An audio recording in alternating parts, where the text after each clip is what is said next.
Today we will discuss about the different properties of the d block elements, and these properties are related with the color, oxidation state, and within the oxidation state there are many more properties. These are the oxidizing and reducing behavior, their acidic nature, basic nature, amphoteric nature. These all properties come within the oxidation state. Means the any of the element in different oxidation state shows the different type of behavior. In some of the oxidation state, the d block element act as oxidizing agent. In some other oxidation state, the same element shows their reducing behavior. Similarly, the d block element in different oxidation state act as acidic or the basic or the amphoteric.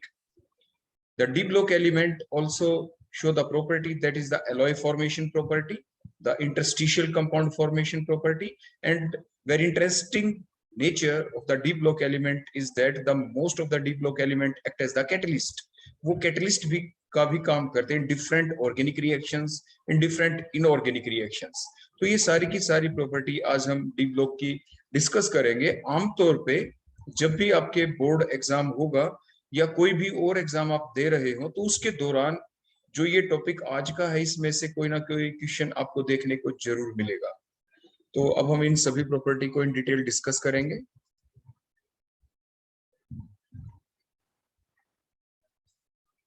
सबसे पहले जो property हम discuss करेंगे वो होगी हमारी that is the property related with the colour. Related with the colour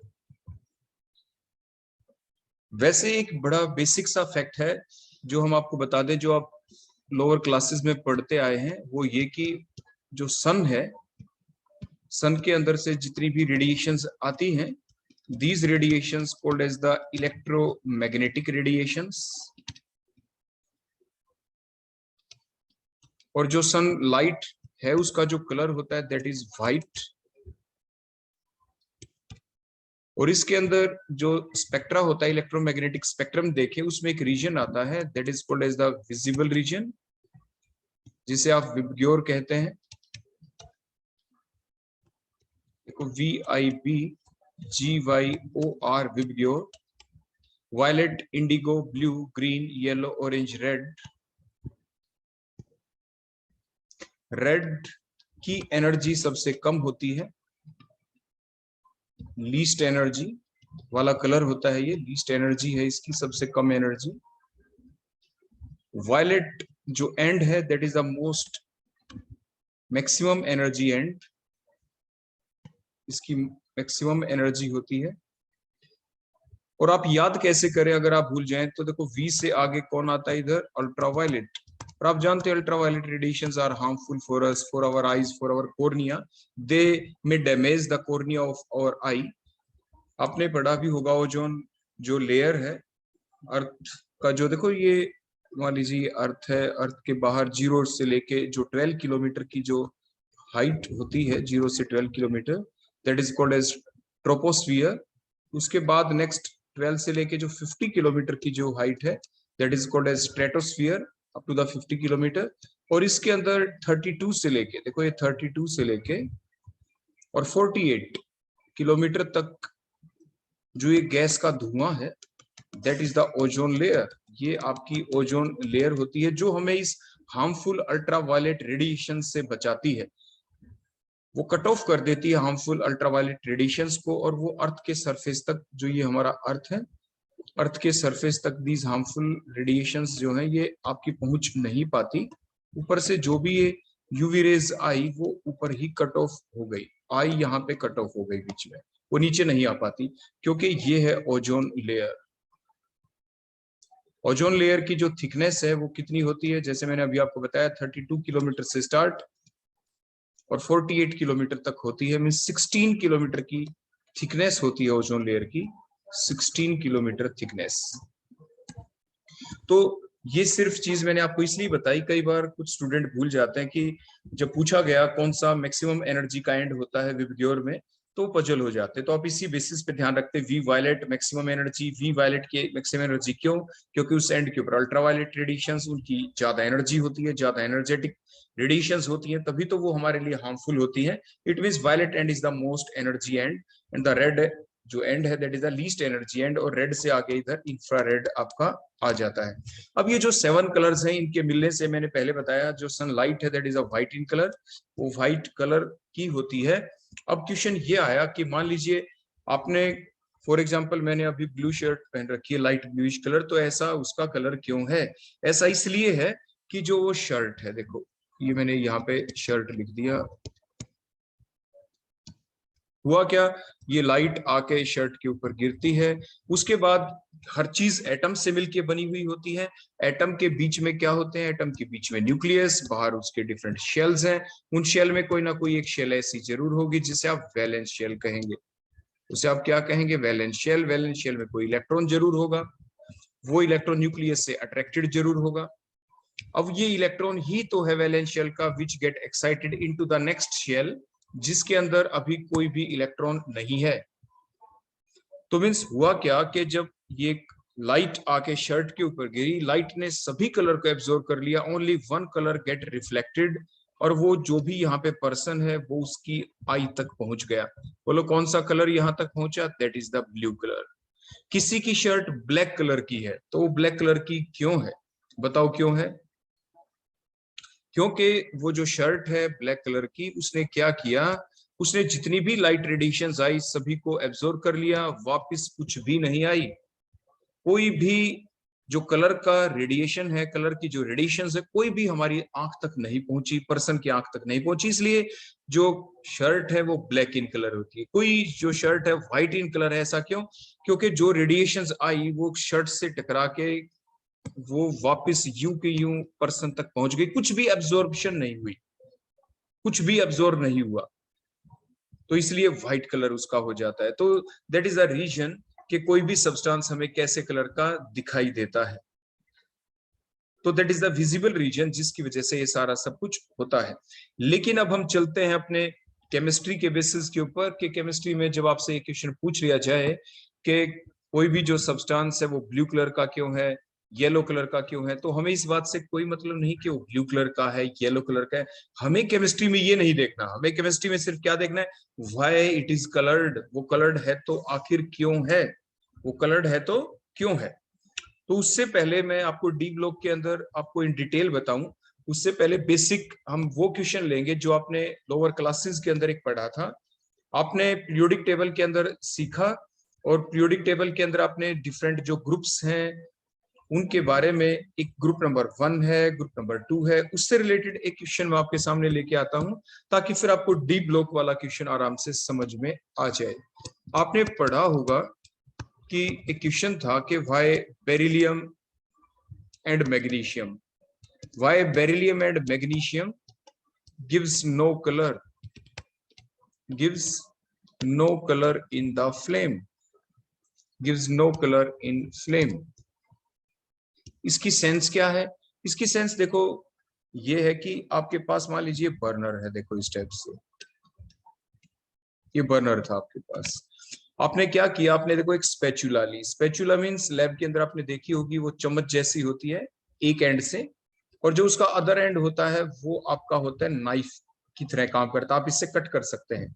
यहाँ पे आपने देखो ये सब्सटेंस लिया, आपका जो भी सब्सटेंस था, या आपने स्पैचुला के अंदर कोई सब्सटेंस लिया। वैसे आमतौर पे हम प्लेटिनम वायर लेते हैं, लेकिन मान लीजिए वो अवेलेबल नहीं है लैब में, तो जल्दी में जब हमें काम करना हो तो हम स्पैचुला भी ले लेते हैं। आपने स्पैचुला के अंदर वो कंपाउंड लिया, फ्लेम के अंदर आपने उसको बर्न किया। ये जो फ्लेम थी, देखो ये जो फ्लेम थी आमतौर पे ब्लू फ्लेम होती है। जैसे ही आपने इसके अंदर इसको बर्न किया, फ्लेम के अंदर जो ये ब्लू कलर की फ्लेम थी उसमें कोई और नया कलर नहीं आया।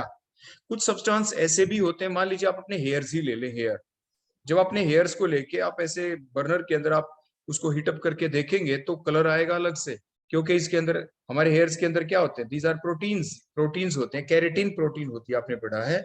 तो वो अपना कलर इसके अंदर प्रोड्यूस करते हैं। तो means there are some substance which gives colour in the flame, there are some other substance which gives no colour in the flame. ऐसा क्यों? तो ये जो आपका क्वेश्चन है कि जो बेरिलियम और मैग्नीशियम कोई कलर नहीं देते, देखो उसका रीजन बताते हैं। पीरियोडिक टेबल में ग्रुप नंबर अगर 2 के अंदर आप देखेंगे तो सबसे पहले कौन है? बेरिलियम। उसके बाद कौन है? मैग्नीशियम, ये 4, ये 12। उसके बाद नीचे आप जाएंगे ना, बेरिलियम, मैग्नीशियम, कैल्शियम, कैल्शियम के बाद स्ट्रोंशियम, स्ट्रोंशियम के साथ बेरियम, फिर रेडियम आपका रेडियो एक्टिव एलिमेंट होता है। तो आपके जो कैल्शियम है, जब आप इसको बर्न करते हैं ना फ्लेम के अंदर, it gives brick red colour, it gives brick red colour. जबकि बेरियम को आप जब बर्न करते हैं तो it gives the grassy green flame, ये ग्रीन कलर देती है। सिमिलरली स्ट्रोंशियम भी कलर देता है, येलो कलर आपके मिल जाता है। लेकिन जो beryllium and magnesium they gives no colour. ऐसा क्यों? ऐसा इसलिए कि बेरिलियम और मैग्नीशियम का साइज स्मॉल है। अब स्मॉल साइज होने से क्या हो जाएगा? स्मॉल साइज होने से अब बेटा ये डायग्राम देखेंगे, इधर मैंने डायग्राम बनाया। बेरिलियम की कॉन्जुगेशन देखो, जैसे मैंने लिखी 1s2 2s2, क्योंकि 4 एटॉमिक नंबर है। 2p0, देखो 2p0 मैंने लिख दिया, तो ये मैंने 1s दिखाया, इसमें 2 इलेक्ट्रॉन्स हैं। ये मैंने 2s दिखाया, इसके अंदर भी देखो 2 इलेक्ट्रॉन्स हैं। बाहर मैंने 2p दिखाया, देखो ये 2p लिख दिया मैंने। लेकिन इसका साइज छोटा है, तो क्या हुआ? These valence shell electron, these valence s electron, they are strongly attracted towards the nucleus, they are strongly attracted towards the nucleus. इसलिए जब आप बेरिलियम को बर्नर के अंदर लेके जाते हैं, तो जो फ्लेम है, फ्लेम के अंदर जितनी भी एनर्जी थी, that energy is not sufficient to break that attraction. Means ये जो इलेक्ट्रॉन है, इन इलेक्ट्रॉन की ऊपर एक्साइटेशन नहीं हो पाई। जो बर्नर है उसके अंदर जितनी भी एनर्जी थी, वो इतनी सफिशिएंट नहीं है कि वो इस अट्रैक्शन को ब्रेक कर पाए और वैलेंस शेल के इलेक्ट्रॉन एक्साइट हो पाए। वो एक्साइट हो ही नहीं पाए।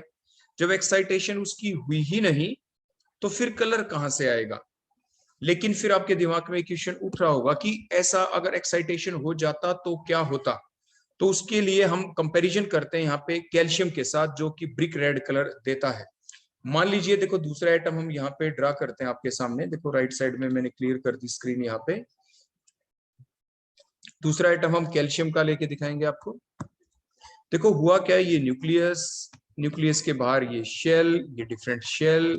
कैल्शियम का अगर एटॉमिक नंबर 20 है, अगर इसकी कॉन्जुगेशन आप लिखेंगे तो क्या बनेगी? 1s2 2s2 2p6, 3s2 3p6 और 4s2। मिस हमने फर्स्ट शेल दिखा दी, सेकंड शेल, ये थर्ड शेल, ये फोर्थ शेल। और 4s के बाद 4p0 भी होगा। ये 4s है जिसमें 2 इलेक्ट्रॉन है। उसके बाद ये 4p भी देखो हमने शो कर दिया। क्योंकि कैल्शियम का साइज बड़ा है, इसलिए जो ये अट्रैक्शन है ये उतनी ज्यादा नहीं होगी न्यूक्लियस और वैलेंस 4s इलेक्ट्रॉन के बीच। इसलिए बाहर से जब हम एनर्जी देते हैं, तो वो एनर्जी सफिशिएंट है कि इस इलेक्ट्रॉन का देखो एक्साइटेशन हो गया 4p के अंदर।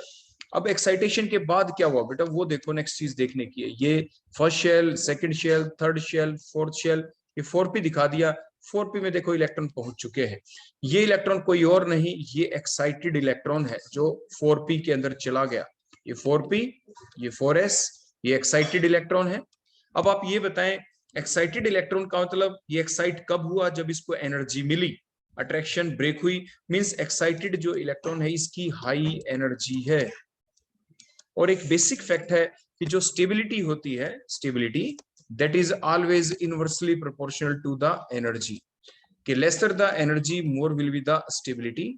अब आप हमें ये बताएं, क्या ये एक्साइटेड इलेक्ट्रॉन ज्यादा स्टेबल होगा? नहीं, एक्साइटेड इलेक्ट्रॉन की एनर्जी ज्यादा है, हाई एनर्जी है, और ये लेस स्टेबल है। हर चीज यूनिवर्स में चाहती है कि मैं स्टेबल हो जाऊं। अब होगा क्या स्टेबल होने के लिए? जो ये एक्साइटेड इलेक्ट्रॉन है, it again come backs into the ground state by releasing energy.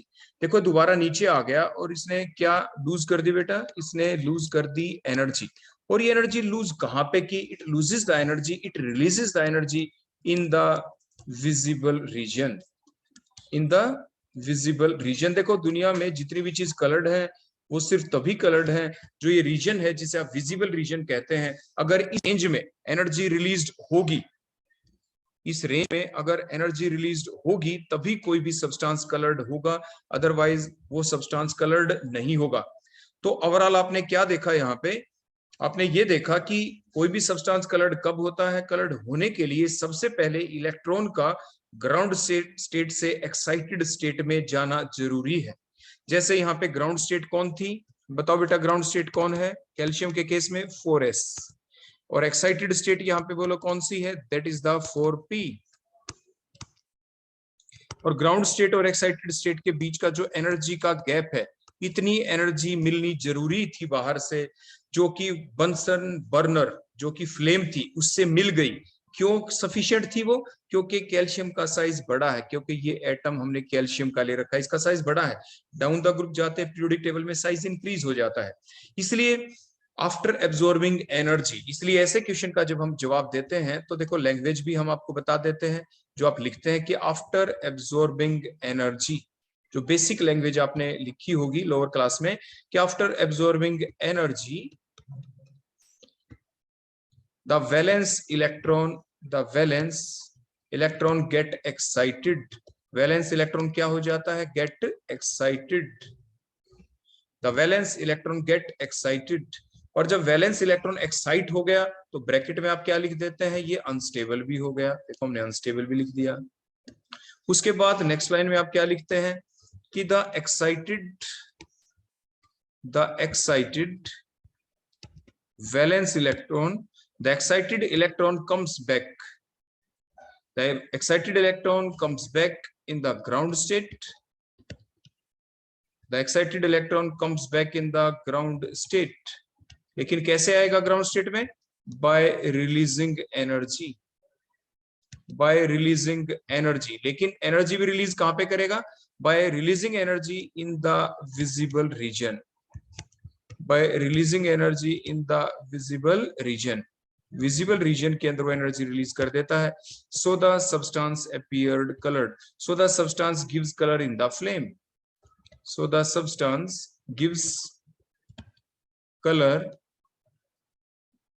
In flame.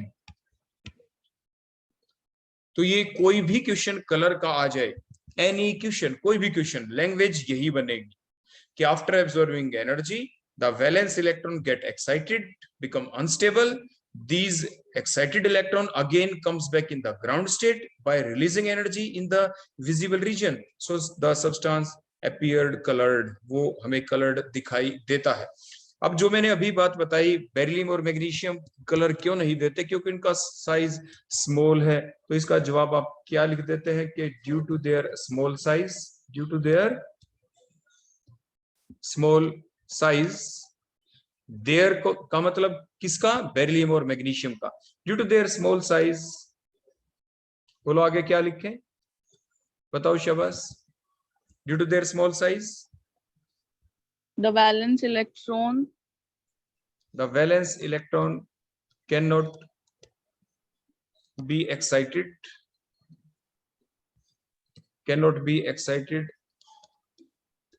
into their valence, into their next excited state।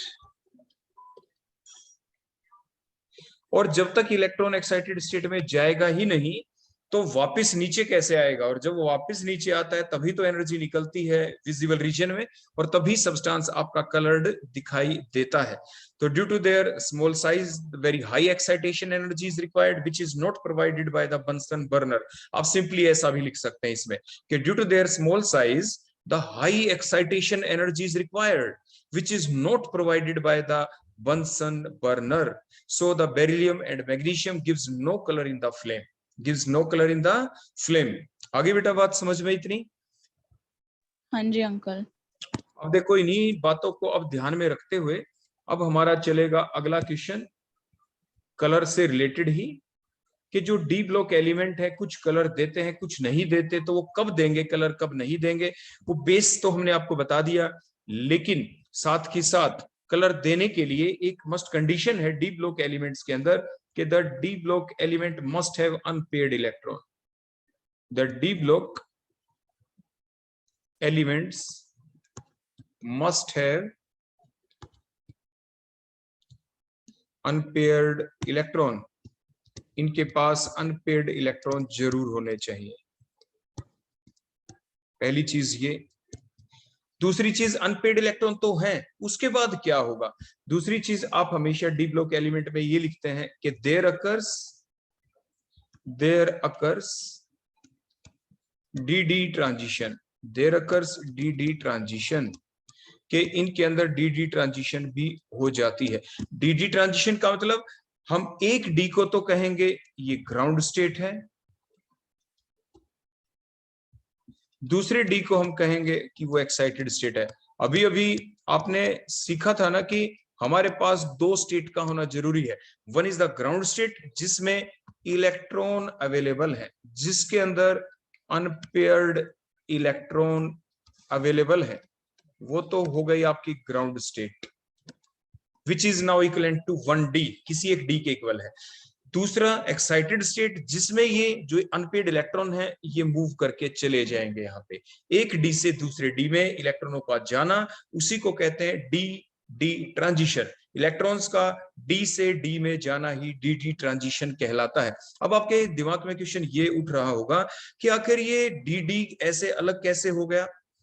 इसके लिए तीसरी एक कंडीशन आती है कि हमारा जो सब्सटेंस है वो डी ब्लॉक एलिमेंट का कोई कंपाउंड या कोई एलिमेंट वो कलर्ड सिर्फ तभी होगा जब उसमें डी डी ट्रांजिशन होगी, जब उसके पास अनपेड इलेक्ट्रॉन होगा। लेकिन डी डी ट्रांजिशन कब होगी, उसके होने के लिए हमारे पास होना जरूरी है पोलर मीडियम। उसके होने के लिए हमारे पास होना जरूरी है पोलर मीडियम, या अगर मैग्नेटिक फील्ड हो तो भी ठीक है, अगर इलेक्ट्रिक फील्ड है तो भी ठीक है। इन तीनों में से एक कंडीशन का होना जरूरी है, इधर द पोलर मीडियम और द मैग्नेटिक और द इलेक्ट्रिक फील्ड। फिर आपके दिमाग में फिर क्वेश्चन आया होगा कि पोलर मीडियम क्या कर देगा, मैग्नेटिक फील्ड क्या कर देगा, इलेक्ट्रिक फील्ड क्या कर देगा। तो उसके लिए हम आपसे फिर से कुछ बातें पूछेंगे, वो ये कि हमारे पास जो बेटा डी सब शेल होती है, आप ये बताएं डी सब शेल में कितने ऑर्बिटल्स होते हैं, जल्दी बताओ। डी सब शेल में कितने हाँ 5 ऑर्बिटल्स होते हैं, ठीक है। तो डी सब शेल जैसे आपने पहले सीखा था ना कि एक, जैसे देखो मैं फिर से थोड़ा हिंट दे दूं अगर आप थोड़ा सा भूल गए हो तो, एस पहली शेल में सिर्फ एस होता है जिसे 1s कहते हैं, उसमें एक ही ऑर्बिटल होता है। सेकंड जो शेल होती है उसमें एक तो एस होता है 2s, एक 2p होता है, एस में एक ऑर्बिटल, p में 3 ऑर्बिटल्स होते हैं। ये सेकंड शेल होती है 2s और ये 2p। ऐसे ही जो थर्ड शेल होती है उसके अंदर आपके क्या क्या होता है, एक तो S जिससे 3s एक ही ऑर्बिटल, P में 3 ऑर्बिटल्स और D में 5 ऑर्बिटल्स होते हैं। आप ये ऑड नंबर में याद करते हैं 1 3 5। S के अंदर S सब शेल में एक ऑर्बिटल, P में 3 ऑर्बिटल्स, D के अंदर 5 ऑर्बिटल। ऐसे F होगा तो उसमें 7 ऑर्बिटल्स, 1 3 5 7। ऐसे करके आप इन चीजों को याद कर लेते हैं। क्लियर हो गया बेटा? तो ये चीज आप जरूर ध्यान रखें। तो डी सब शेल के अंदर 5 ऑर्बिटल्स होते हैं। अब इसके साथ साथ एक वर्ड और है जो आपको याद रखना चाहिए, वो डेफिनेशन आती है degenerate orbitals. Degenerate orbitals, degenerate orbitals का मतलब ये होता है कि डी के अंदर जो अभी आपने देखा जो 5 ऑर्बिटल्स होते हैं, ये 5 ऑर्बिटल जिसकी शेप भी बताई थी हमने पिछले लेक्चर में। एक का नाम dxy होता है, दूसरे का नाम dyz होता है, एक को हम dxz कहते हैं, उससे नेक्स्ट वाले को dx² - y² कहते हैं, एक को आप dz² कहते हैं। जो 5 ऑर्बिटल होते हैं, देखो मैंने इधर एनर्जी की लाइन भी लगा दी, मैंने E भी लिख दिया, means all the 5 orbitals of the d subshell have the same energy and the same energy orbitals are called as the degenerate orbitals. बोलो डीजेनरेट ऑर्बिटल्स कौन होते हैं? The same energy orbitals, the same energy orbitals of the same subshell.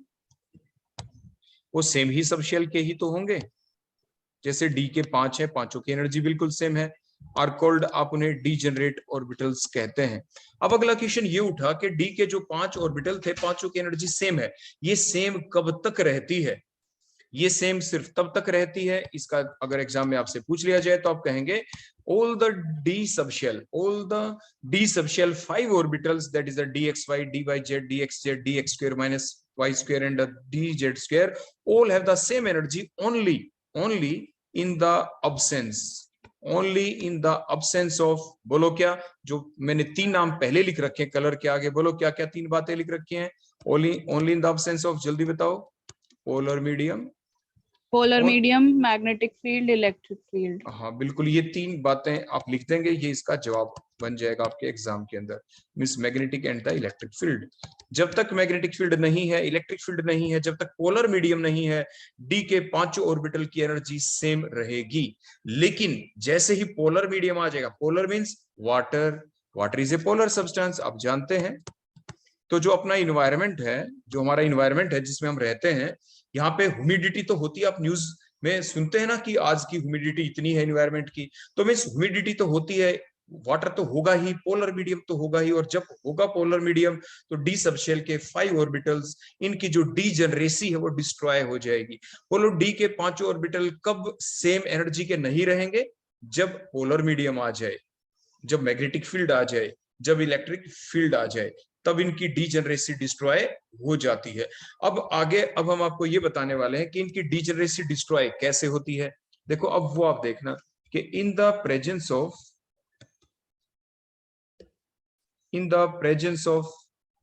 Polar medium, in the presence of polar medium, polar medium के अंदर जो इनकी degeneracy है वो डिस्ट्रॉय हो जाती है।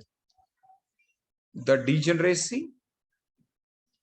degeneracy of d subshell orbitals get destroyed, वो डिस्ट्रॉय हो जाती है। ये एक सेम एनर्जी के नहीं रहते। दूसरा पॉइंट, जैसे मैंने बताया पोलर मीडियम, जरूरी थोड़ी ना है कि वाटरी पोलर होता है, और भी बहुत सब्सटेंस होते हैं जो पोलर होते हैं, जो लिगेंड्स होते हैं। इससे अगला चैप्टर है कोऑर्डिनेशन कंपाउंड, उसमें आप पढ़ते हैं। जैसे साइनाइड आयन आ जाए, कोई लिगेंड आ जाए, साइनाइड आयन, अमोनिया आ जाए, इथाइलिन डायमीन आ जाए, ये सारे के सारे क्या करते हैं, ये क्योंकि इनके अंदर पोल्स होते हैं, ये पोलैरिटी की वजह से ये जो डी सबशेल के 5 ऑर्बिटल हैं, इनकी एनर्जी को सेम नहीं रहने देते। अब देखो सेम नहीं रहने देते तो कैसे इस बात को एक्सप्लेन करें। आपने कुछ स्ट्रक्चर पढ़ी है अपनी लोअर क्लासेस के अंदर, कुछ स्ट्रक्चर ऐसी होती हैं जिसे आप कहते हैं टेट्राहेड्रल। टेट्राहेड्रल का मतलब होता है, टेट्राहेड्रल का मतलब होता है कि जो सेंट्रल मेटल एटम है उसके साथ कोई स्पीसी आके 4 बॉन्ड बना ले। जैसे फॉर एग्जांपल मान लीजिए मैंने कोई भी मेटल लिख दिया, देखो बीच में मेटल लिख देता हूं यहाँ पे, मेटल एम, देखो बीच में एम लिखता हूं मैं यहाँ पे, मेटल एम। 4 स्पीसी आ गए, उन्होंने 1 कोऑर्डिनेट बॉन्ड बनाया, सेकंड कोऑर्डिनेट बॉन्ड बनाया, थर्ड कोऑर्डिनेट बॉन्ड बनाया, 4 कोऑर्डिनेट बॉन्ड बनाया, तो ये टेट्राहेड्रल स्ट्रक्चर बन जाएगी। एक बॉन्ड देखो हम ऊपर की तरफ दिखा देते हैं ताकि एग्जैक्ट टेट्राहेड्रल स्ट्रक्चर दिखाई दे आपको। देखो टेट्राहेड्रल स्ट्रक्चर बन गई व्हेन 4 लिगेंड्स आर प्रेजेंट। जो 4 electron donating species are present उन्हें लिगेंड्स कहते हैं। एल लिख दिया, L means electron rich species. ये एक तो हम कंडीशन ये देखेंगे टेट्राहेड्रल की, मींस जब मेटल एटम के साथ 4 लिगेंड प्रेजेंट हो जाए, 4 इलेक्ट्रॉन डोनेटिंग स्पीसी आ जाएं, मींस मेटल एटम ये एक ऐसा मेटल एटम है बेटा जो डी ब्लॉक का है। ये जरूर ध्यान रखना, ये नहीं कि कोई और है, it is A D block element. या ऐसा हो जाए एक ऐसा मेटल एटम है जो डी ब्लॉक का ही है, लेकिन आ गए 6 लिगेंड, 1 2 3 4 5 और 6 लिगेंड आ गए, उन्होंने अटैक किया, बॉन्ड बनाया मेटल एटम के साथ, और ये जो 6 लिगेंड आ गए, ऐसी स्ट्रक्चर को आप कहते हैं ऑक्टाहेड्रल। क्या कहते हैं आप ऐसी स्ट्रक्चर को? ऑक्टाहेड्रल कॉम्प्लेक्स बन जाता है। Octahedral. तो यानी ये बेसिक बातें हम आपको बता रहे हैं। कई बार ये बातें भी एग्जाम में पूछी जा सकती हैं कि टेट्राहेड्रल कॉम्प्लेक्स में कितने लिगेंड्स होते हैं, आप कहेंगे 4। ऑक्टाहेड्रल कॉम्प्लेक्स में कितने लिगेंड्स होते हैं, आप कहेंगे 6। आगे बेटा बात समझ में इतनी? हाँ जी. अब जितने भी, ये ध्यान रखें, मेटल चाहे ऑक्टाहेड्रल या टेट्राहेड्रल की बात करें, हम जो लेके चल रहे हैं that is the d block element. ऐसा नहीं कि डी ब्लॉक के अलावा आप कोई और एलिमेंट ले नहीं सकते, ले सकते हैं, लेकिन हम क्योंकि डी ब्लॉक एलिमेंट वाला चैप्टर पढ़ रहे हैं इसलिए मैं बार बार डी ब्लॉक लिख रहा हूं। उसके बाद आपके टेट्राहेड्रल भी बन सकता है, ऑक्टाहेड्रल भी बन सकता है, कोई और भी बन सकते हैं, लेकिन हमें डिस्कस सिर्फ ये 2 ही करने हैं। अब हम नेक्स्ट पेज के ऊपर चलते हैं। अब देखो दोनों कंडीशन हमारे पास, one is the tetrahedral complex का लेते हैं, देखो आपके सामने, और दूसरा हम ऑक्टाहेड्रल कॉम्प्लेक्स का एग्जांपल लेते हैं। देखो यहाँ पे ऑक्टाहेड्रल। अब देखो बेटा हुआ क्या, बड़े ध्यान से देखना, मैंने ये डी के देखो 5 ऑर्बिटल आपके सामने ड्रा कर दी, 1 2 3 4 5। यहाँ पे मैंने एनर्जी की लाइन ड्रा कर दी, देखो एनर्जी की। ऐसे ही मैं ऑक्टाहेड्रल के लिए बिल्कुल सेम इसके बिल्कुल सामने बनाऊंगा मैं डायग्राम। देखो बेटा बिल्कुल इसके सामने ऐसे करके, ये मैंने डी के फिर से 5 ऑर्बिटल्स देखो यहाँ पे ड्रा किए 1 2 3 4 5। अब टेट्राहेड्रल में कितने लिगेंड्स अप्रोच करेंगे, दोबारा से बताओ बेटा, टेट्राहेड्रल में कितने लिगेंड्स होंगे? 4 4 लिगेंड्स। तो जैसे ही 4 लिगेंड अप्रोच करते हैं डी ब्लॉक एलिमेंट की तरफ, और ऑक्टाहेड्रल में कितने अप्रोच करेंगे बेटा? 6 लिगेंड अप्रोच करेंगे। आमतौर पे जो आपको पढ़ाया जाता है उसमें हम मेनली ऑक्टाहेड्रल को लेके चलते हैं। तो सबसे पहले इसलिए मैं ऑक्टाहेड्रल की बातें बता रहा हूं आपको। जैसे ही आपके 6 लिगेंड आए, लिगेंड्स आके क्या करते हैं? मेटल एटम को रिपेल करते हैं। देखो आपके जो डी सबशेल के 5 ऑर्बिटल थे, पांचों की एनर्जी देखो एकदम बढ़ गई। देखो ऐसे पांचों ऑर्बिटल्स की एनर्जी एकदम बढ़ गई, रिपल्शन मिली बेटा। क्या मिली? रिपल्शन। ऐसे ही जब 4 लिगेंड आए उनकी एनर्जी बढ़ गई, देखो ये बढ़ गई, पांचों लिगेंड ऑर्बिटल की एनर्जी बढ़ गई। उसके बाद क्या हुआ? बढ़ गई, लेकिन उसके बाद आपके दो हिस्सों में स्प्लिट हो गए। ये देखो ये 1 पार्ट, 3 ऑर्बिटल्स देखो नीचे रह गए, 2 ऑर्बिटल्स देखो ऊपर चले गए, देखो 2 ऊपर, इनके बीच में कोई ना कोई एनर्जी गैप है। लेकिन अब टेट्राहेड्रल में देखना यहाँ पे रिवर्स हो जाता है, 2 ऑर्बिटल देखो नीचे चले गए, 3 ऊपर चले गए, प्लस जो एनर्जी का गैप है ये भी कम है। देखो दिखाया ना मैंने कम गैप, ऑक्टाहेड्रल में मैंने ज्यादा दिखाया। ऐसा क्यों? यहां पर 6 लिगेंड अप्रोच कर रहे थे, 6 लिगेंड, 6 लिगेंड ज्यादा रिपल्शन दिखाएंगे जिसकी वजह से ज्यादा गैप हो जाएगा। 4 लिगेंड कम रिपल्शन दिखाएंगे जिसकी वजह से कम गैप हो जाएगा। अब इनके नाम क्या क्या? जो नीचे 3 ऑर्बिटल्स रहते हैं ऑक्टाहेड्रल में, इनमें से एक तो है DXY, नेक्स्ट है DYZ, और एक है आपका DXZ। ऊपर जो 2 चले गए वो कौन है? एक तो DX² - Y², और एक दूसरा कौन है? DZ²। जबकि टेट्राहेड्रल के केस में आपने देखा जो नीचे रह गए वो कौन है आपके? DX² - Y², और एक दूसरा कौन है? DZ²। जो नीचे वाले 3 थे ऑक्टाहेड्रल में DXY, इनको इकट्ठा आप कहते हैं T2G ऑर्बिटल्स, इकट्ठा नाम है इनका T2G। ऊपर जो 2 चले गए उनका इकट्ठा नाम है EG orbital, small e small g, EG orbitals. Tetrahedral के केस में जो नीचे रह गए इनको EG कहने की वजह सिंपली E ऑर्बिटल्स कहते हैं। ऊपर जो 3 हैं उनको सिंपली आप T2 ऑर्बिटल्स कहेंगे, T2G शब्द साथ नहीं लगाते हैं। तो ये हमने कंपैरिजन करके आपको यहाँ पे बताया है, that is the simple comparison. देखो बीच में मैंने लाइन भी लगा दी है यहाँ पे। क्लियर हो गया बेटा? जो अभी हमने एक शब्द यूज किया था डी ब्लॉक के अंदर, कलर का हमारा टॉपिक चलाना था हमें, डी ट्रांजिशन। आपके दिमाग में क्वेश्चन चल रही थी कि डी ट्रांजिशन का मतलब क्या है। अब देखो बन गए ना डी। नीचे ऑक्टाहेड्रल कॉम्प्लेक्स में देखे, नीचे जो 3 ऑर्बिटल हैं DXY, DYZ, DXZ, ये किसके हैं? These are the d orbitals. ऊपर जो चले गए EG, DX² - Y² और DZ², वो भी कौन है? They R D orbitals, they R D orbitals. आगे बेटा बात समझ में? इसीलिए हाँ जी, इसीलिए जो इलेक्ट्रॉन का जब ट्रांजिशन होगा इन्हीं के बीच होगा, मतलब T2G से EG में जाएगा, मतलब नीचे वाले भी डी हैं ऊपर वाले भी डी हैं, चाहे वो टेट्राहेड्रल हो चाहे ऑक्टाहेड्रल हो। लेकिन आपके दिमाग में फिर से क्वेश्चन जरूर आ रहा होगा यहाँ पे, देखो वो हम बता दें कि सर ये बताएं आप हमें कि ऐसा कैसे हो गया कि टेट्राहेड्रल में तो आपने नीचे कुछ और 2 दिखा दिए, ऑक्टाहेड्रल में आपने अलग दिखाए, ऐसा क्यों? उसका रीजन बताते हैं आप। लेकिन उससे पहले मुझे ये बता दो, और बेटा ये सारी चीजें आपके सिलेबस की हैं, कोई भी चीज आपकी आउट ऑफ सिलेबस नहीं है।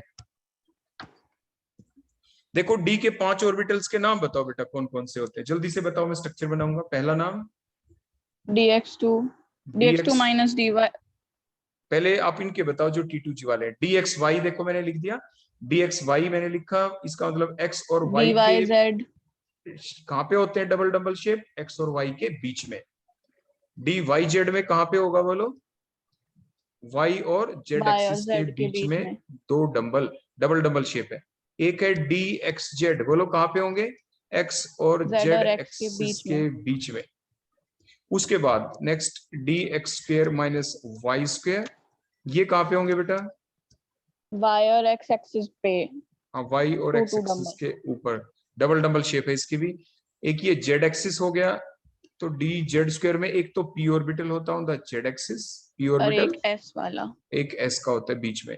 इसकी क्लोवर लीफ लाइक स्ट्रक्चर होती है, डफनट शेप भी आप इसे कह देते हैं dz स्क्वायर की। अब हुआ क्या, ध्यान से देखना अगला शब्द में जो आपके सामने बोलने जा रहा हूं। आप ये बताओ नीचे कौन से रह गए, dx square minus y square और dz स्क्वायर है ना बेटा नीचे, जिसकी एनर्जी कम है।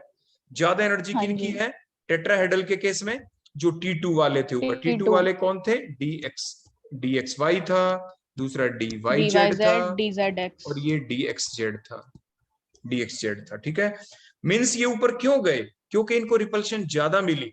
रिपल्शन ज्यादा कैसे मिली, इनको कम क्यों मिली, क्योंकि क्या होता है when the four ligands approaches, मेरी लाइन के ऊपर ध्यान देना बेटा, in the tetrahedral complexes the four ligands approaches in between the axis. देखो ऐसे in between the axis, ligand ऐसे अप्रोच करते बेटा in between the axis, in between the axis, in between the axis, ligand ऐसे approach करते हैं।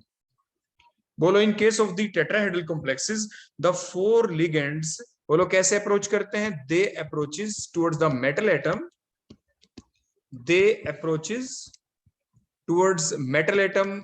बोलो कहां पे, बिटवीन द एक्सिस। एक्सिस। और बताओ बिटवीन द एक्सिस किसके ऑर्बिटल प्रेजेंट है, किसके लोब प्रेजेंट है बिटवीन द एक्सिस, ये तीन T2 dx। वालों के। हाँ ये जो तीन होते, ये जो T2 वाले थे, तो इट मींस लिगेंड ने इनके साथ ज्यादा रिपल्शन दिखा दी, इसलिए इनकी एनर्जी ज्यादा बढ़ गई, ये ऊपर रह गए। और दूसरों के साथ भी रिपल्शन दिखाई, जो ये दूसरे बच गए dx square minus y square, लेकिन इनके साथ रिपल्शन थोड़ी कम। देखो रिपल्शन सभी को मिली है, रिपल्शन सभी को मिलेगी, इसलिए आपने देखा होगा पहली स्टेप के अंदर मैंने क्या दिखाया था कि पांचों की एनर्जी मैंने बढ़ती हुई दिखाई, पांचों की बढ़ गई, लेकिन उसके बाद वो ओरिजिनल स्टेट में आ गए, किसी की ज्यादा बढ़ी किसी की कम। आपने देखा ना बेटा ओरिजिनल पोजीशन के ऊपर देखो, देखो मैंने जो डॉट डॉट लगा रखी है, इसके हिसाब से पांचों की बढ़ गई, डी ऑर्बिटल जहां पे पहले थे वहां से पांचों की बढ़ गई, किसी की कम बढ़ी किसी की ज्यादा, ई वालों की थोड़ी कम बढ़ी, T2 वालों की थोड़ी ज्यादा बढ़ गई, दैट इज द रीजन, बढ़नी पांचों की है। क्लियर हो गया बेटा इतना। लेकिन अगर हाँ सेम जी, डायग्राम हम बनाते हैं, किसके लिए बनाते हैं बोलो same diagram, six ligand octahedral octahedral. Complex के नीचे। देखो उसी टाइप से, देखो मैं जल्दी जल्दी मान लो यहाँ पे ये डायग्राम देखो ड्रा कर दूं, एग्जाम में भी आपको ड्रा करने ही पड़ते हैं थ्योरेटिकल एग्जाम के अंदर। तो सबसे पहले मैंने यहाँ पे ड्रा कर दिया, देखो dxy होगा, फिर dyz, फिर dxz होगा, फिर dx square minus y square, उसके बाद ये dz स्क्वायर। जल्दी से इनके लॉब्स भी देखो मैं ड्रा कर देता हूँ, ये हमने लॉब्स ड्रा कर दिए, ये एक एक्स एक्सिस ये y, दूसरे में y और z एक्सिस के बीच में आप डबल डंबल बना देंगे, नेक्स्ट वाले में x और z के बीच में आप डबल डंबल देखो इसी टाइप से ड्रा कर देंगे। नेक्स्ट में ऑन द एक्सिस होगा, x और y के ऊपर देखो ये double dumbbell shape they are present on the axis. एक ये देखो p orbital on the z axis along with the s। अब की बार जो सिक्स लिगेंड अप्रोच करते हैं in case of the octahedral complexes, they approaches, बोलो कहां से करेंगे approach, they approach along the axis, they approaches the d block elements, they approaches the metal atom along the axis, axis के along approach करते हैं, means axis the along का मतलब देखो ये ऐसे आ गए, देखो on the axis approach किया, देखो on the axis approach किया। तो ये जो तीन है ऑर्बिटल जिनको आप T2G कहेंगे, इनके अंदर तो ऑर्बिटल प्रेजेंट ही नहीं है on the axis। दूसरों के अंदर dx square minus y square जिन्हें इजी कहेंगे, यहाँ पे जब लिगेंड ने अप्रोच किया ऑन दी एक्सिस तो इनको रिपल्शन बहुत ज्यादा मिली, इसलिए ईजी वालों को रिपल्शन ज्यादा मिली, देखो ये ऊपर चले गए ज्यादा, T2 वालों को रिपल्शन थोड़ी कम मिली इसलिए नीचे रह गए। So that is the reason कि टेट्राहेड्रल और ऑक्टाहेड्रल कॉम्प्लेक्सेस के अंदर ये रिवर्सल क्यों दिखाई देता है। आगे बेटा बात समझ में यहां तक। हाँ जी, और हम ये और बता दें इस चैप्टर के अंदर आमतौर पे जब भी हम ड्रा करेंगे हम ऑक्टाहेड्रल वाला डायग्राम ही ड्रा करेंगे, जिसमें T2G हम नीचे दिखाएंगे और EG हम ऊपर दिखाएंगे। हम ये अज्यूम करके चलेंगे कि six ligand central metal atom की तरफ अप्रोच कर रहे हैं, इस चीज का आपको ध्यान रखना है। क्लियर हो गया बेटा इतना। हाँ जी, ठीक है, अब सारी बातें आपके सामने अब क्लियर हो गई। अब देखो अब हम अपने कलर के मेन क्वेश्चन के ऊपर पहुंच जाते हैं। एक क्वेश्चन आपके सामने अब मैं लिख ही देता हूं यहाँ पे। Our first question about the colour is, ध्यान से देखना कि वाई स्कैंडियम, स्कैंडियम का स्कैंडियम की कॉन्जुगेशन बताओ बेटा, फिर क्वेश्चन में अपने आप लिख दूंगा। बताना स्कैंडियम की इलेक्ट्रॉनिक कॉन्जुगेशन क्या होती है। एटॉमिक नंबर कितना है स्कैंडियम का? 21। तो कॉन्जुगेशन बेटा क्या बन जाएगी? 3d1 4s2, 3d1 4s2। ठीक हो गया। अब हमने स्कैंडियम के ऊपर +2 चार्ज लगा दिया बेटा। Why scandium +2 ion is coloured. Ion देखो, कभी भी जो आयन होता है वो कोई स्टेबल चीज नहीं होती। Scandium +2 ion is not a stable स्पीसी। ये कोई ना कोई कंपाउंड जरूर होगा, चाहे वो स्कैंडियम सल्फेट हो, स्कैंडियम क्लोराइड हो, एनीथिंग, कुछ भी हो, या वो कोई कोऑर्डिनेशन कंपाउंड हो। हमने सिर्फ क्वेश्चन की फॉर्म में यहाँ पे इसको लिखा है कि ये कलरलेस होता है। कलर्ड बताओ मैं क्या लिखूं, जल्दी सोच के बताओ। मैंने कलरलेस लिखा, बोलो ये ठीक है या गलत? हो सकता है मैंने गलत लिखा हो।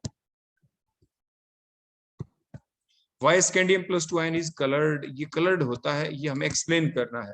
अब आंसर की तरफ चलते हैं। पहले हमने कॉन्जुगेशन लिख दी स्कैंडियम की, उसके बाद स्कैंडियम के ऊपर बेटा कितना चार्ज है जल्दी बताओ। क्वेश्चन में +2 चार्ज है। +2 चार्ज है तो कॉन्जुगेशन बताओ, जल्दी से +2 बताओ क्या हो जाएगी कॉन्जुगेशन, जल्दी बताएं। 3d1 4s0। हाँ 3d1 4s0। अब हम डायग्राम ड्रा करेंगे। देखो यहाँ पे ये एनर्जी लेवल डायग्राम हमने ड्रा किया। यहाँ पे डी के हमने ये ऑर्बिटल्स शो कर दिए 5 1 2 3 4 5, और इनके अंदर डी के अंदर किसी एक में एक इलेक्ट्रॉन दिखा दो। अब हमें कॉम्प्लिकेटेड डायग्राम नहीं बनाना, हम सिंपल यही डायग्राम, इतना जो बुक्स के अंदर मिलता है हम सिर्फ वही ड्रा कर रहे हैं। ओरिजिनली हमने आपको पहले ही समझा दिया था कि पहले पांचों की एनर्जी बढ़ती है, फिर 2 सेट में टूटते हैं। हमने डायरेक्टली ही 2 सेट टूटते हुए दिखा दिए। नीचे आपका T2G है, ऊपर आपका EG है, ये 2 इलेक्ट्रॉन, और नीचे हमने एक इलेक्ट्रॉन को दिखा दिया। ठीक हो गया। स्कैंडियम +2 आयन, ब्रैकेट में आप यहाँ पे एक्वस भी लिख दें। देखो मैंने ब्रैकेट में एक्वस भी लिख दिया क्वेश्चन के अंदर। Aqueous means polar medium. तो in the polar medium the d subshell orbital get split in 2 set, that is the T2G and the EG। 2 set में टूट गए। अब होगा क्या बताओ, अब आगे क्या होगा? क्योंकि नीचे भी डी है, ये भी डी है, ऊपर भी डी है, इनके बीच एनर्जी का बेटा गैप है। ये डी सब शेल के देखो जो इलेक्ट्रॉन है ये यहां से यहां तक, बोलो क्या करेंगे? एक्साइट कर जाएंगे। एक्साइट करने के बाद that is the diagram number 1, ये डायग्राम नंबर 1 है। ठीक हो गया ना? या इसी में चलो मैं शो कर देता हूं ये इलेक्ट्रॉन, या चलो एक डायग्राम और बना देते हैं बेटा यहाँ पे, ताकि आपके क्लियरेंस बढ़ जाए थोड़ी। अब डायग्राम नंबर 2 और बना दें, नहीं तो एक में भी हम काम चला सकते थे, ऐसी बात नहीं है। ये हमने ऐसे शो किया, नीचे देखो T2G वाले हमने शो कर दिए। ये T2G है, यहाँ पे अब इलेक्ट्रॉन रहा नहीं, वो ऊपर चला गया इलेक्ट्रॉन, देखो जंप करने के बाद। अब ये इलेक्ट्रॉन कोई और नहीं, that is the excited electron. जैसे मैंने पहले भी आपको बताया था, that is the excited electron. और एक्साइटेड इलेक्ट्रॉन कैसा होता है? स्टेबल या अनस्टेबल? ये अनस्टेबल है। And unstable. that excited electron again comes back in the ground state by releasing the energy। कौन से रीजन में बोलो? In visible region. Invisible region. इसीलिए स्कैंडियम +2 आयन बोलो क्या होता है? कलर्ड होता है। बोलो क्या होता है कलर्ड। आपका? कलर्ड। तो ये कलर्ड। डायग्राम आप बना देते हैं, उसके बाद इसका जवाब लिखते हैं। बोलो क्या लिखेंगे? आफ्टर, बताओ जवाब कैसे लिखेंगे? आफ्टर, बताओ शाबाश, जल्दी बताओ। After the electron gets excited, After absorbing energy, after absorbing energy from the surrounding, the T2G electron, क्या लिख देंगे बोलो? T2G electron The T2G electron get excited,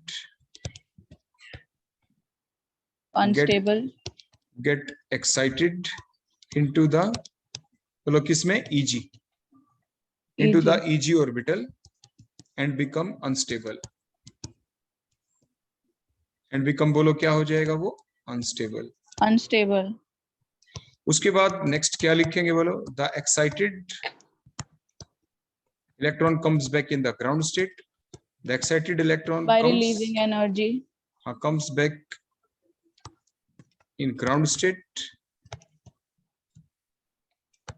बोलो क्या करके? अब देखो मैं नीचे लिख देता हूँ ये इससे आगे की, बोलो क्या करके? by releasing energy in the visible region, हाँ, by releasing energy in visible region, और ब्रैकेट में लिख देंगे that is d transition takes place in a short, क्योंकि इसी को तो डी ट्रांजिशन कहते हैं, that is the d transition takes place. So अब आपका जवाब, जो क्वेश्चन था वही आपका जवाब हो जाएगा। एक चीज और आप ध्यान रखना कि आफ्टर एब्जॉर्बिंग एनर्जी, जो T2G इलेक्ट्रॉन है, आप यहाँ पे ये लिख सकते हैं द T2G अनपेयर्ड इलेक्ट्रॉन, ये जरूर लिख देना, देखो मैंने लिख दिया है द T2G अनपेयर्ड इलेक्ट्रॉन। अब सारी कंडीशन पूरी हो गई हमारी, हमने d block element, why d block elements are coloured, मैंने कुछ बातें लिखी थी। पहली बात क्या थी, पोलर मीडियम होना चाहिए जिसकी वजह से दो सेट में टूट गए T2G और Eg में। सेकंड, अनपेड इलेक्ट्रॉन होने चाहिए, अनपेड इलेक्ट्रॉन भी है। तीसरी बात, फिर अब वो एक्साइट हो जाएंगे, में डी ट्रांजिशन होगी। डी ट्रांजिशन कैसे हुई, जब डी सबशेल के ऑर्बिटल दो सेट में टूट गए T2G और Eg में, तभी तो पॉसिबिलिटी बनी आपके के डी ट्रांजिशन हो जाए, कि डी ट्रांजिशन आपकी हो जाए। आगे बेटा बात समझ में? हाँ जी। अगर ये चीज आपको समझ में आ गई तो अगले क्वेश्चन का जवाब आप खुद दे देंगे। बड़े ध्यान से देखना, मेरे को बताना आप, why CuSO4 anhydrous, why CuSO4 anhydrous is colorless but CuSO4 aqueous is blue in color, is blue in color। बोलो ऐसा क्यों, जल्दी बताओ। CuSO4 एनहाइड्रस में वाटर पोलर मीडियम नहीं है उसमें। लेकिन बेटा सबसे पहले तो कोई भी क्वेश्चन आए तो हमारा सबसे पहला काम होता है हम ये तो देख लें कि उसमें अनपेड इलेक्ट्रॉन है या नहीं। तो हम सबसे पहले क्या करेंगे, क्योंकि कॉपर सल्फेट है तो Cu को x मान लेंगे, SO4 - 2 = 0, तो x = +2। आप ऑक्सीडेशन स्टेट आपने निकाल दी। उसके बाद जो कॉपर है एटॉमिक नंबर 29, आप उसकी कॉन्जुगेशन लिखेंगे 3d10 4s1। उसके बाद कॉपर क्योंकि +2 स्टेट में है तो आप इसकी कॉन्जुगेशन लिख देंगे, that is the 2 electron loss, तो 3d9 4s0। It means D के अंदर आपने देखा कि जो 5 ऑर्बिटल्स हैं उनके अंदर जो इलेक्ट्रॉन्स है वो 9 है, तो इट मींस अनपेड इलेक्ट्रॉन तो इसके अंदर प्रेजेंट है। देखो ये अनपेड इलेक्ट्रॉन हो गया, यहाँ पे हो गया ना अनपेड इलेक्ट्रॉन, यहां तक हो गया, बिल्कुल ठीक काम। अब कॉपर सल्फेट दोनों स्टेट में है, एनहाइड्रस में भी और हाइड्रेटेड फॉर्म के अंदर भी। तो अब हम एक साइड में लिखेंगे कॉपर सल्फेट एनहाइड्रस के बारे में, और दूसरी साइड में आप एक्सप्लेन कर देंगे वही बातें कॉपर सल्फेट एक्वस के लिए।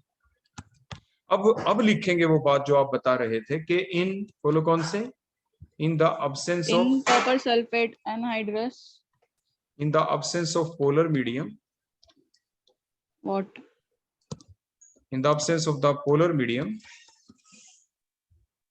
बताओ आगे क्या लिखेंगे, the D subshell orbitals remain degenerate, remain बोलो क्या रहेंगे वो, डीजनरेट रहेंगे, सभी की एनर्जी सेम रहेगी, मीन्स सभी ऐसे के ऐसे रह जाएंगे। देखो ऐसे, बिल्कुल ऐसे ही रह जाएंगे। जब दो सेट ही नहीं बने तो क्या डी ट्रांजिशन हो पाएगी? नहीं।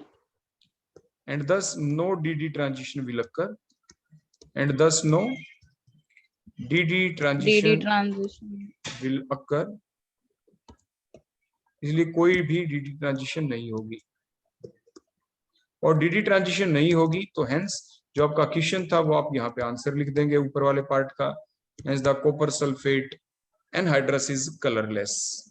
लेकिन कॉपर सल्फेट एक्वस वाले में आप क्या लिख देंगे, जैसे हमने दूसरी साइड में लिखा इन द प्रेजेंस ऑफ आ जाएगा यहाँ पे, वहां पे हमने अब्सेंस लिखा था, तो इधर क्या लिख देंगे, इन द मीडियम, हाँ in the presence of polar medium, in the presence of polar medium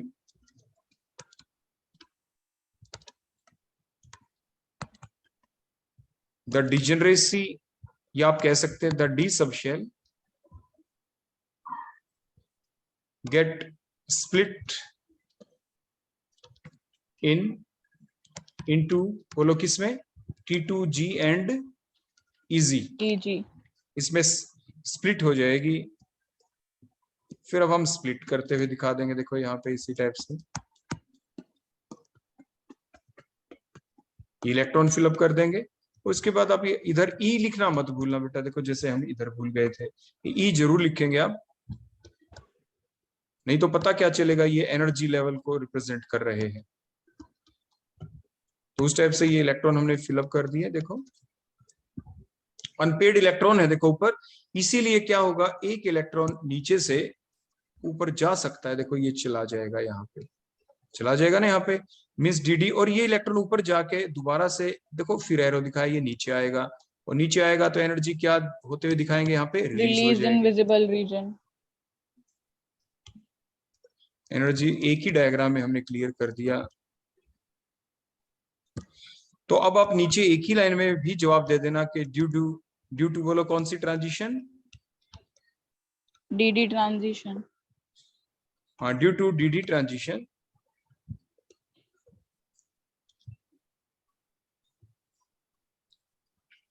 या आप पहले वाली लाइन पूरी लिख देना कि after absorbing energy in the visible region, कि after absorbing energy the T2G electron get excited into the EZ, and the excited EZ, the unstable EZ electron comes back in the ground state by DD transition and releases energy in the visible region. So due to the DD transition, the electrons get excited initially excited into the EG, and then excited EG electron comes back in ground state, by releasing energy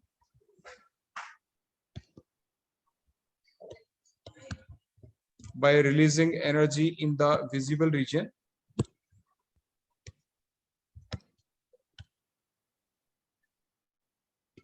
So copper sulfate aqueous is blue in colour. तो इस type से आप इसका जवाब दे देंगे। ठीक हो गया। अब एक क्वेश्चन और है यहाँ पे, इसी के अंदर देखो मैं आपसे पूछ लेता हूँ, जहां पे मैंने कॉपर सल्फेट लिखा है, अगर मैं उसकी जगह जिंक सल्फेट लिख दूं तो बताएं जल्दी से वो कंपाउंड कैसा होगा। वाई जिंक सल्फेट एक्वस भी लिख दिया हमने, इस बोलो कैसा है, कलर्ड या कलरलेस, जल्दी से बताओ। Colored. या कलरलेस, ये आपको बताना है। तो उसके लिए आप उसी टाइप से देखो क्या करेंगे, जहां पे मैंने कॉपर सल्फेट लिखा था देखो मैं वहां पे लिख दिया मैंने जल्दी से जिंक सल्फेट, देखो मैंने Zn लगा दिया यहाँ पे, वही आएगी आपकी ऑक्सीडेशन स्टेट +2। कॉपर की जगह देखो हम जिंक लिख देते हैं यहाँ पे, ये मैंने Zn लिखा, वही Zn+2 स्टेट, लेकिन 3d10 4s2 होगा। 4s2.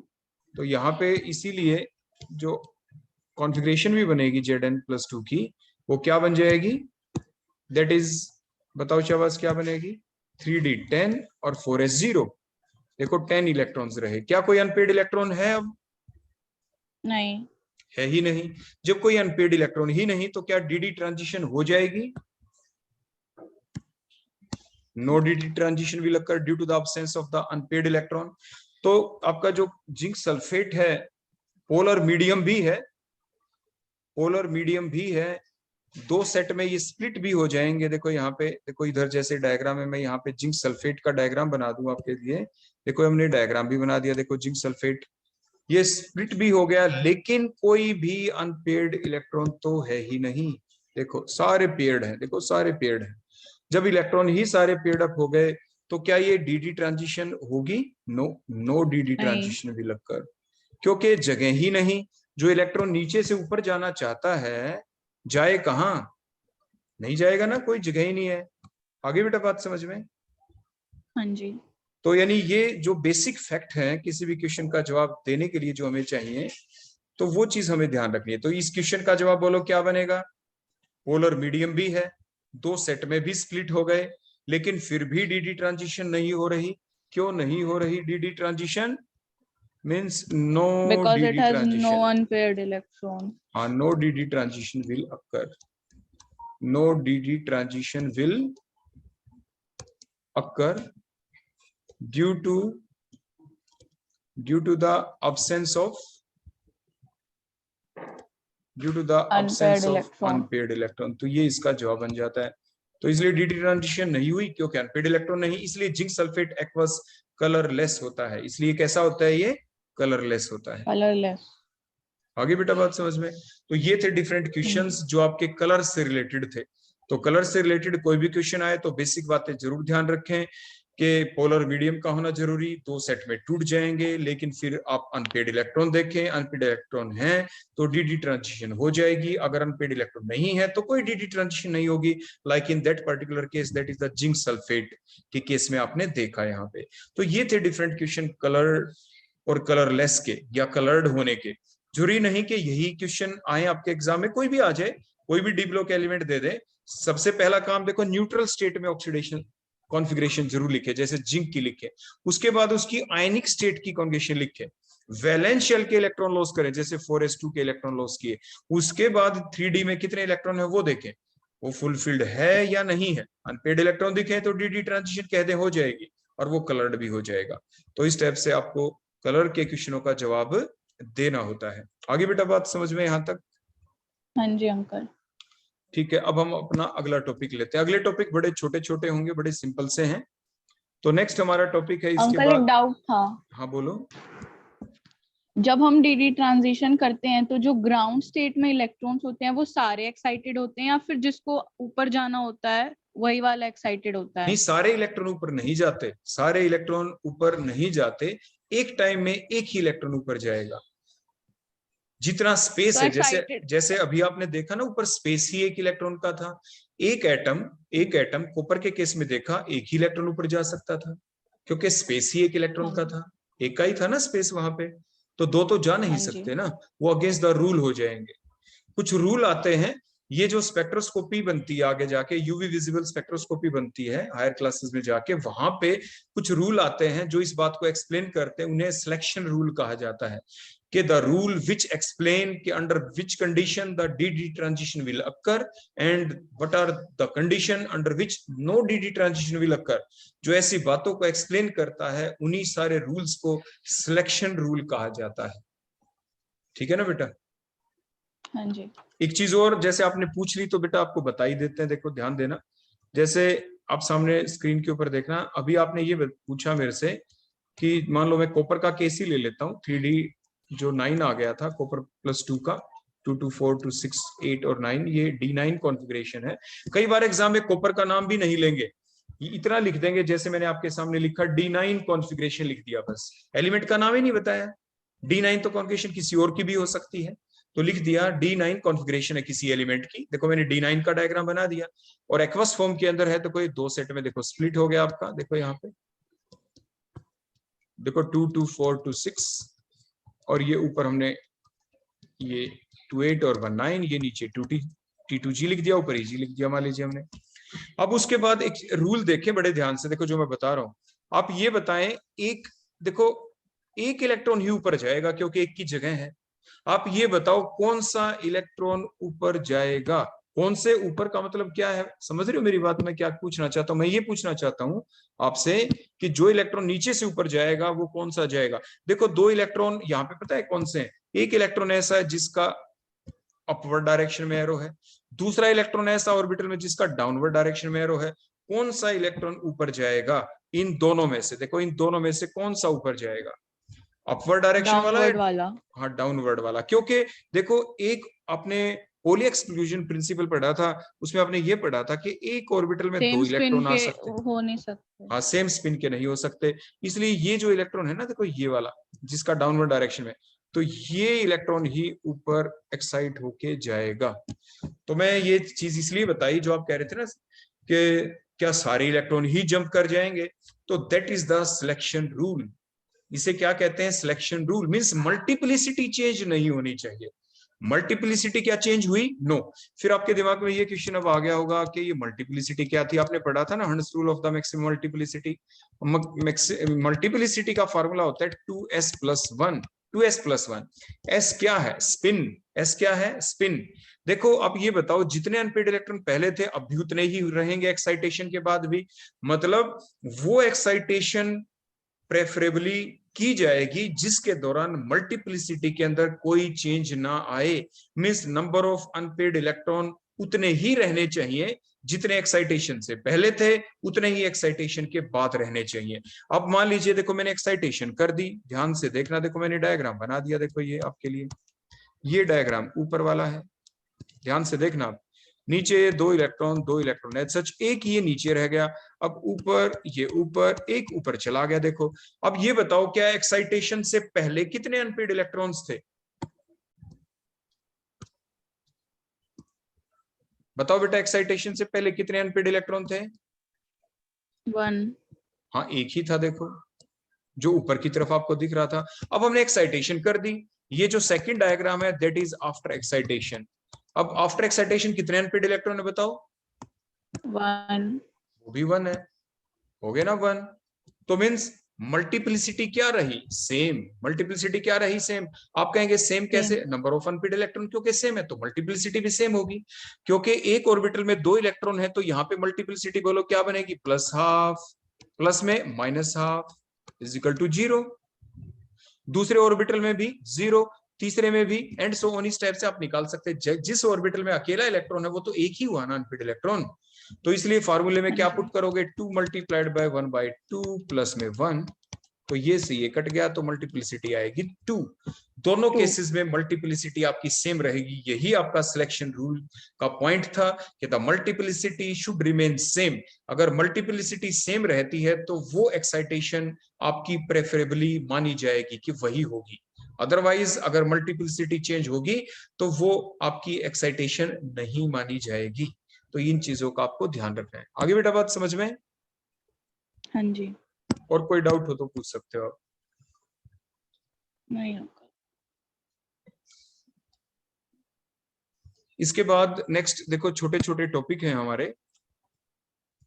एक हमारा टॉपिक आ जाता है ऑक्सीडेशन स्टेट। सबसे इंपॉर्टेंट छोटा सा जो क्वेश्चन बनता है यहाँ पे कि what is the common oxidation state of the d block element? What is the common oxidation state of the d block element? तो आपका आंसर आ जाता है एकदम +2। अब झट से +2 बता देते हैं। व्हाई, फिर नेक्स्ट क्वेश्चन आ जाता है why the common oxidation state of the d block element is +2। तो आप कहते हैं द कॉमन या the general electronic configuration, the general जो हमने आपको बिल्कुल स्टार्टिंग में सिखाई थी, the general electronic configuration of the d block element is, बोलो क्या थी? n-1d 1 to 10 और ns अब 0 to 2 NS 0 to 2। ऐसा आप लिखते थे। Means most of the element have the 2 electron in their valence shell. तो आप इसलिए जवाब क्या लिखते हैं कि most of the d block element, most of the d block, the most of the d block elements have 2 electrons in their valence s subshell, in their valence s subshell, which can be lost easily, which can be lost easily, which can be lost easily। so आपका जवाब आ गया। और ये आप diagram इधर बना ही देंगे, nucleus, और इधर आप n-1d शो कर देंगे। उसके बाद ये आप ns शो कर देंगे और इसके अंदर आप ऐसे 2 इलेक्ट्रॉन दिखा देंगे, इनकी अट्रैक्शन, और ये इस टाइप से शो करेंगे कि these can be lost easily। so that is the common oxidation state of d block element। तो d block element की common oxidation state क्या होती है? +2 ही क्यों होती है? ये इसका जवाब है। आगे बेटा बात समझ में? हाँ जी। इसके बाद ऑक्सीडेशन स्टेट के ऊपर ही एक और इंपॉर्टेंट क्वेश्चन बनता है यहाँ पे कि why the d block element shows the variable oxidation state? Why the d block element shows the variable oxidation state? तो अब हम ये नेक्स्ट क्वेश्चन लिखते हैं यहाँ पे, why D block elements shows variable oxidation state. ये वेरिएबल ऑक्सीडेशन स्टेट क्यों शो करते हैं? वो इसलिए शो करते हैं, डायग्राम बिल्कुल सेम रहेगा आपका जो हमने बना रखा है आपके यहाँ पे।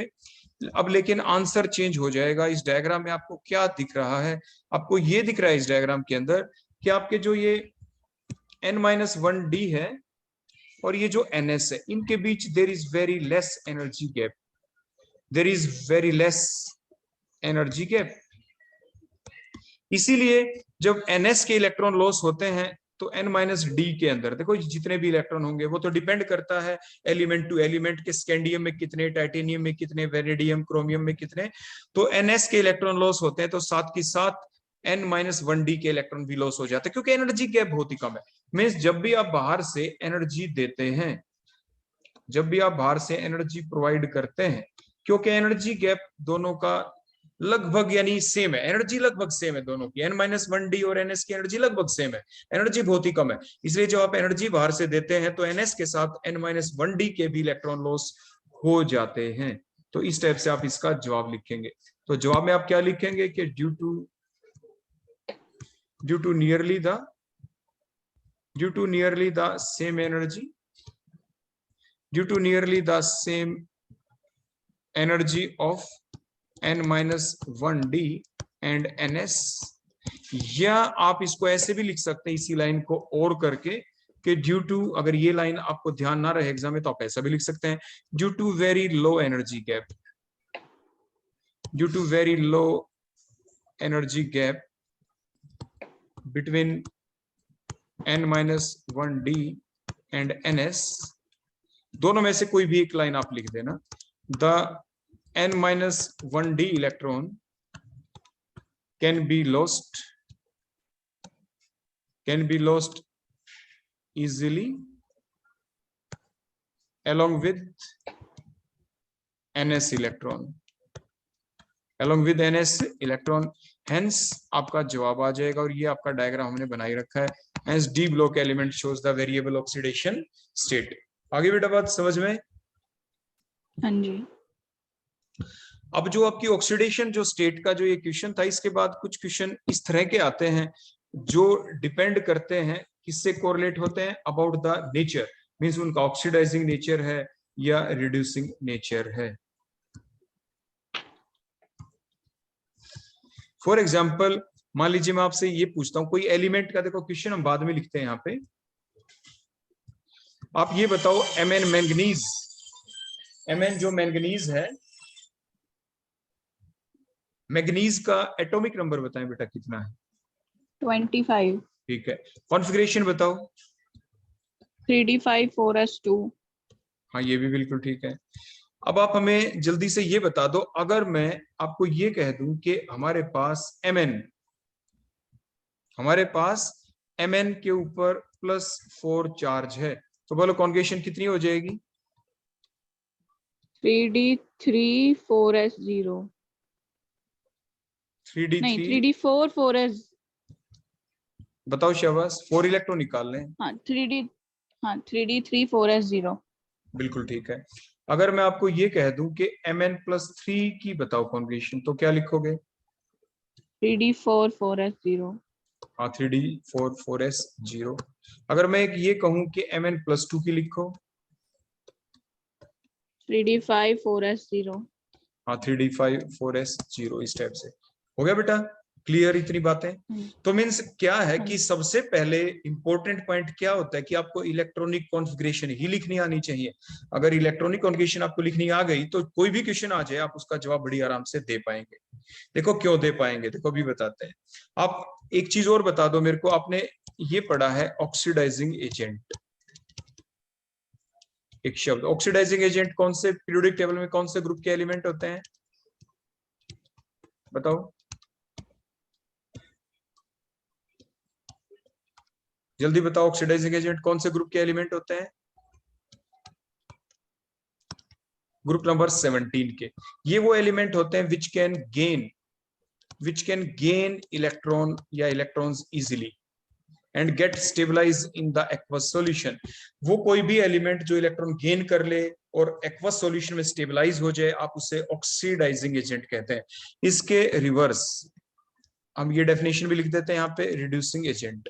ये हम इसलिए आपको पहले बता रहे हैं ताकि जो क्वेश्चन पूछे उसका जवाब आप दे पाए। ग्रुप नंबर 1 के एलिमेंट जितने भी हैं, ग्रुप 1 2 के, जैसे lithium is the strongest reducing agent. पूरी पीरियोडिक टेबल में सबसे जो स्ट्रॉन्गेस्ट रिड्यूसिंग एजेंट है पूरी पीरियोडिक टेबल में, वो कोई और नहीं, वो आपका लिथियम है। पूरी पीरियोडिक टेबल में जो स्ट्रॉन्गेस्ट ऑक्सीडाइजिंग एजेंट है वो कोई और नहीं, वो फ्लोरीन है। पूरी पीरियोडिक टेबल में सबसे स्ट्रॉन्गेस्ट ऑक्सीडाइजिंग एजेंट फ्लोरीन, और सबसे स्ट्रॉन्गेस्ट रिड्यूसिंग एजेंट कौन होगा आपका? लिथियम।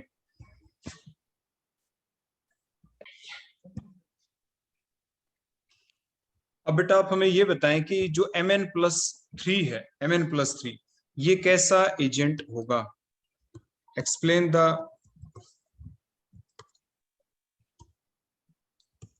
ऑक्सीडाइजिंग और द रिड्यूसिंग नेचर। कैसा नेचर है इसका? एक्सप्लेन द ऑक्सीडाइजिंग और द रिड्यूसिंग नेचर ऑफ के आगे मैंने लिख दिया नंबर 1। किसका आपसे पूछा? Mn+3 का। बताओ Mn+3 का कैसा नेचर होगा, जल्दी बताओ। Reducing type. देखो जो Mn+3 है इसकी कॉन्जुगेशन 3d4 है। अगर ये एक इलेक्ट्रॉन गेन कर लेता है, एक इलेक्ट्रॉन गेन कर ले, तो एक इलेक्ट्रॉन गेन करके किस में कन्वर्ट हो जाएगा? बताओ इसकी कॉन्जुगेशन क्या बन जाएगी? पहले कॉन्जुगेशन लिख देते हैं, 3d5 4s0, 4s0, और ये Mn+2 बन जाएगा। और 3d5 में क्यों कन्वर्ट होना चाहता है? ड्यू टू, बोलो कैसी कॉन्जुगेशन? स्टेबल। कैसी Half स्टेबल? filled. हाँ, due to half filled stable conjugation means after gaining one electron it acquires half filled stable configuration। जो Mn+3 है ये बोलो कैसा एजेंट हुआ? बताओ शाबाश, ऊपर हम लिखे। हाँ, it is a very good oxidising agent.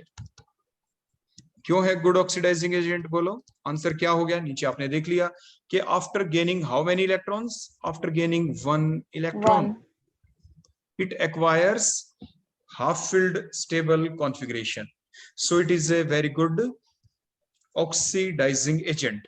देखो वैसे तो मैंने आपको जानबूझ के ऐसे आपसे पूछ लिया कि बताओ ये ऑक्सीडाइजिंग है एजेंट है रिड्यूसिंग, लेकिन एग्जाम में ऐसा नहीं करेंगे आपके साथ। एग्जाम में पहले बता देंगे आपके बोर्ड एग्जाम में कि ये एक ऑक्सीडाइजिंग एजेंट है क्यों, ये एक रिड्यूसिंग एजेंट है क्यों, ऐसा आपको बता देंगे।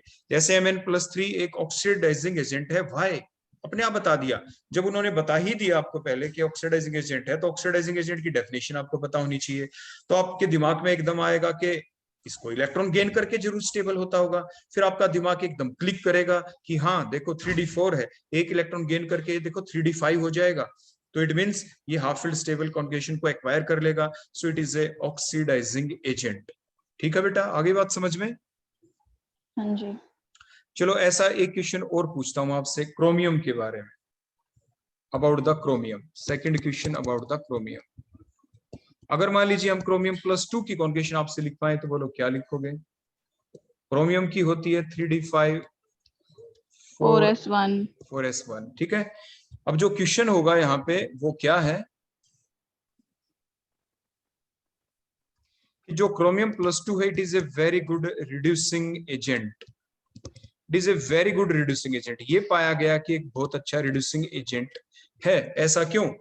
तो देखो आप सबसे पहले क्रोमियम की +2 ऑक्सीडेशन स्टेट के अंदर कॉन्जुगेशन लिखेंगे, देखो ऐसे, तो 2 इलेक्ट्रॉन लॉस किए तो 3d4 4s0। हाँ, लेकिन देखो अगर आप इसको देखो ना तो आपके दिमाग में एकदम क्वेश्चन आया होगा कि सर अभी तो हमने देखा था देखो Mn+3 उसका भी तो देखो 3d4 ही था, वो तो एक वेरी गुड ऑक्सीडाइजिंग एजेंट था, तो ये रिड्यूसिंग एजेंट हम कैसे एक्सप्लेन करें? ये तो हम एक्सप्लेन कर ही नहीं पाएंगे, ये तो गलत हो गया। आ रहा होगा ना आपके दिमाग में ये सेम क्वेश्चन। तो इसलिए मैंने आपको बताया था कि एग्जाम के अंदर ये एक्सपेरिमेंटल फैक्ट है, ये एक्सपेरिमेंटल डाटा है, ये पाया गया है कि क्रोमियम+2 एक वेरी गुड रिड्यूसिंग एजेंट है। तो इसको कैसे एक्सप्लेन करें? इसको एक्सप्लेन करने के लिए देखो हमें बेटा क्या करना पड़ा, हमें एनर्जी लेवल डायग्राम ड्रा करना पड़ा। और एनर्जी लेवल डायग्राम जो आपने ड्रा किया देखो इस स्टेप से, इसमें 4 इलेक्ट्रॉन आपने शो किए, 1 2 3 एंड 4। फिर इसको 2 सेट में आपने ब्रेक किया, देखो इस स्टेप से। देखो कुछ जवाब हमें T2G EG के बेसिस पे भी एक्सप्लेन करने पड़ते हैं, लेकिन क्योंकि इसका जवाब हम डायरेक्ट एक्सप्लेन नहीं कर पा रहे थे, इसलिए हमें ऐसा करना पड़ा। देखो नीचे हमने 4 इलेक्ट्रॉन फिलअप कर दिए, 1 2 3 एंड 4। नीचे ये T2G है, ऊपर EG है। हमें क्या एक्सप्लेन करना है बेटा, बोलो क्या एक्सप्लेन करना है, इसको कैसा नेचर एक्सप्लेन करना है? एजेंट, रिड्यूसिंग कौन होता है जो Reducing इलेक्ट्रॉन क्या agent. करे? लूज। हाँ, लूज कर दे। अगर ये एक इलेक्ट्रॉन लूज कर देता है, तो एक इलेक्ट्रॉन लूज करने के बाद की कॉन्फ़िगरेशन देखो, मैं दोबारा से आपके सामने ड्रा करता हूं। देखो ये मैंने ड्रा कर दी, और ये जब मैंने ड्रा की यहाँ पे कॉन्फ़िगरेशन, तो आपने क्या देखा? T2G कैसी हो चुकी है? बताओ T2G कैसी हो चुकी है? बताओ T2G हाफ कैसी? फिल्ड। हाँ, हाफ फील्ड। तो इसका जवाब आप लिखेंगे due to half filled T2G configuration. हम यहाँ पे ये नहीं लिख सकते due to half filled, simply ऐसा नहीं लिख सकते due to half filled stable configuration. हमें स्पेसिफाई करना पड़ेगा कौन हाफ फील्ड। तो हम यहाँ पे क्या लिखेंगे? Due to the half filled stable, due to half filled T2G. stable T2G configuration, the Cr+2 ion will easily lose 1 electron। वो आराम से एक इलेक्ट्रॉन को क्या कर देगा? लूज कर देता है। या आप ऐसे कह देंगे, दूसरे शब्दों में लिखना चाहें कि after losing 1 electron, the Cr+2 ion acquires the half filled stable T2G configuration। ठीक है बेटा, आगे बात समझ में? हाँ जी। तो इस टाइप से ये थे आपके ऑक्सीडेशन स्टेट से रिलेटेड क्वेश्चन। ऐसे आप एसिडिटी या बेसिसिटी के क्वेश्चन को भी एक्सप्लेन कर सकते हैं, और आपको नेक्स्ट टाइम कराएंगे। ठीक है बेटा, आज के लिए इतना ही। Okay uncle.